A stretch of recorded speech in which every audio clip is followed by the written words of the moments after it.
دی ختم نبوت دے منکر پیدا تھی میں اگر اساں اپنیاں عبادتاں اور مساجد اور امامت اور پگڑیاں بچاونی ہیں تو پھر خدا را حضور دی ختم نبوت تے پہرا دیو، حضور دی ختم نبوت واسطے کم کرو، حضور دی ختم نبوت واسطے سب کچھ قربان کر دیو۔ اور ایم پی اے صاحب گفتگو فرماندے پہ ہیں، میں کہ تیرے لیڈر نے بھی خاتم النبیین سیدھا نہیں پڑھا تے حضرت صاحب تسا ایک جملہ بولو ہا کہ ساری جان حضور دی ختم نبوت واسطے قربان ہے۔ ایم پی اے صاحب اے لفظ تسا بولو ہا تھوڑا حق بندا ہے، تسا آکھے جی جتھے سا کوئی استعمال کرنے یہ تو تھوڑا فریضہ بندا ہے۔ تھوڑے کول چور آوے، ڈکیٹ آوے، ظالم آوے، قاتل آوے، کوئی بھی آوے تسا انہاں دے نال مل کے شامل تھیونے، تھانے کچہری وجنے، گال پہ چل دیئے ختم نبوت دی۔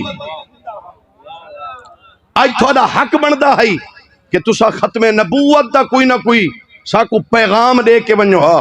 تاجدار ختم نبوت، زندہ آباد، تاجدار ختم نبوت، تاجدار ختم نبوت۔ تو بس بہرحال کوئی ہوئے اعلیٰ ادنا کوئی بھی ہوئے، اس وقت بہت بڑی ضرورت ہے کہ منکرین ختم نبوت، کیونکہ سارے حکمران، سارے وڈیرے، سارے پڑھے لکھے، سارے لبرل ہو چکے، خدا را انہاں سارا دا مقابلہ کرنے تسا اے نہ سمجھو اسا ایک ایکڑ دے مالک ہیں، اسا ایک مرلے دے مالک ہیں، ایک کنال دے مالک ہیں، اسا کیا اوقات رکھ دے ہیں۔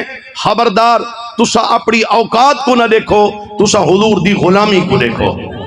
حضور دی غلامی واسطے سب کچھ قربان کرو، ایہو پیغام ہے، ایہا ساری بقائے۔ اللہ سبحانہ وتعالی اس کانفرنس دے صدقے، حضور دی ختم نبوت دے صدقے اللہ تعالیٰ اسا سارا دا دنیا و آخرت بہتر فرماوے۔ وما توفیقی الا باللہ العلی العظیم۔ اللہ اکبر، اللہ اکبر، اللہ اکبر، اللہ اکبر، اشہد ان لا الہ الا اللہ، اشہد ان لا الہ الا اللہ، اشہد ان محمد رسول اللہ، اشہد ان محمد رسول اللہ۔ حی علی الصلاة، حی علی الصلاة،